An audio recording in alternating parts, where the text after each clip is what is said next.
নমস্কার বন্ধুরা, জয়াস কিচেনে আমার পুরনো বন্ধুদের জানাই অসংখ্য ভালোবাসা আর নতুন বন্ধুদের জানাই অনেক অনেক স্বাগত।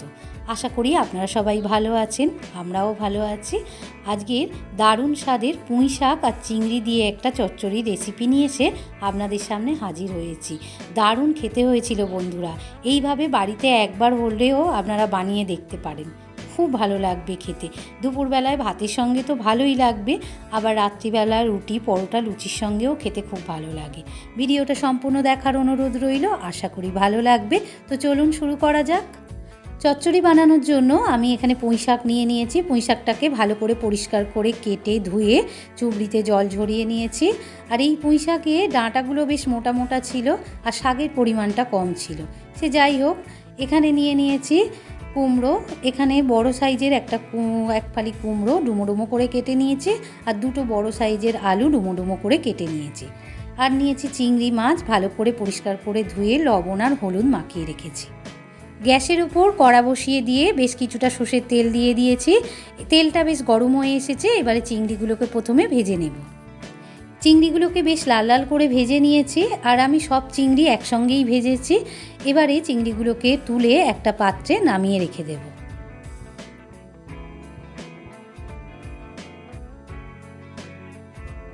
এই চিংড়ি ভাজার তেলেতেই আমি দিয়ে দিলাম দুটো কাঁচা লঙ্কা। কাঁচা লঙ্কা দুটো আমি চেলা করেই দিয়েছি।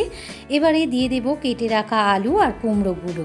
আলু কুমড়োগুলো দিয়ে ভালো করে তেলের মধ্যে মিশিয়ে নিয়ে একটু ভাজাভাজি করে নেব। আলু আর কুমড়োটা বেশ লাল লাল করে ভাজাভাজি করে নিয়েছি। এবারে দিয়ে দেব গুঁড়ো হলুদ। এখানে ছোটো চামচের 1 চামচ গুঁড়ো হলুদ দিয়ে দিলাম, আর দিয়ে দিলাম ছোটো চামচের 1 চামচ গুঁড়ো লঙ্কা। ঝালটা আপনারা বুঝে দেবেন। আর দিয়ে দিলাম স্বাদ মতো লবণ। এবারে সমস্ত আনাজের সঙ্গে সমস্ত মশলা ভালো করে মিশিয়ে নিয়ে একটু কষিয়ে নেব, ভাজাভাজি করে নেব, যাতে মশলার কাঁচা গন্ধটা ছেড়ে যায়। এবারে দিয়ে দেব অল্প একটু চিনি। চিনিটা দিলে খেতে খুব ভালো লাগবে। অবশ্য অপশনাল, আপনারা দিতেও পারেন, নাও দিতে পারেন, তবে দিলে খেতে খুব ভালো হয়। কুমড়ো আলুটা মশলার সঙ্গে বেশ কষিয়ে নিয়েছি। এবারে দিয়ে দেব কেটে রাখা পুঁই শাকগুলো। পুঁই শাকগুলো দিয়ে ভালো করে নাড়াচাড়া করে একটু কষিয়ে নেব। কুমড়ো আলু মশলার সঙ্গে একটু ভালো করে কষিয়ে নিতে হবে। আলু কুমড়ো পুঁই শাকটা ভালো করে আমি একটু ভাজাভাজি করে নিয়েছি। আর দেখুন বন্ধুরা, পুঁই শাকটা দেওয়ার কারণে কতটা জল কমে গেছে, আর আমি এখনও কিন্তু জল দিইনি। এবারে আমি দিয়ে দেব ভাজা চিংড়িগুলো। ভাজা চিংড়িটা দিয়ে ভালো করে মিশিয়ে নিয়ে আরও 2 মিনিট কষিয়ে নেব। তো বন্ধুরা, চিংড়িটা আমি এখনই দিয়ে দিলাম, যেহেতু চিংড়িটা সেদ্ধ হতে একটু সময় লাগবে, তাই এখনই দিয়ে দিলাম। চিংড়িটা দিয়ে ভালো করে 2 মিনিট কষিয়ে নিয়েছি। এবারে দিয়ে দিলাম জল। জলটা দিয়ে ভালো করে নাড়াচাড়া করে 5 মিনিট ঢাকা দিয়ে ফুটিয়ে নেব। 5 মিনিট পর ঢাকাটা আমি সরিয়ে নিয়েছি। দেখুন বন্ধুরা, রান্নাটা আমার একদম প্রায় কমপ্লিট হয়ে এসেছে। একদম রসটাও শুকিয়ে গিয়েছে আর অনেকটা টেনে নিয়েছে।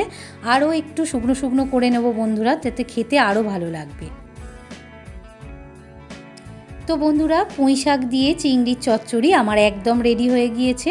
দেখুন বন্ধুরা, কত সুন্দর দেখতে হয়েছে আর খেতে অসাধারণ হয়েছিল বন্ধুরা। আপনারা বাড়িতে একবার হলেও এইরকম বানিয়ে দেখবেন, খেতে দুর্দান্ত লাগবে। যদি রেসিপিটা ভালো লেগে থাকে তাহলে আমার চ্যানেলটিকে লাইক আর বেশি বেশি করে শেয়ার করে দেবেন। আর আমার চ্যানেলে নতুন বন্ধু হয়ে থাকলে প্লিজ চ্যানেলটিকে সাবস্ক্রাইব করে পাশে থাকা বেল আইকনটি প্রেস করে দেবেন। আর কমেন্টে জানাতে ভুলবেন না যেন আপনাদের কেমন লাগলো। আপনারা ভালো থাকুন, সুস্থ থাকুন।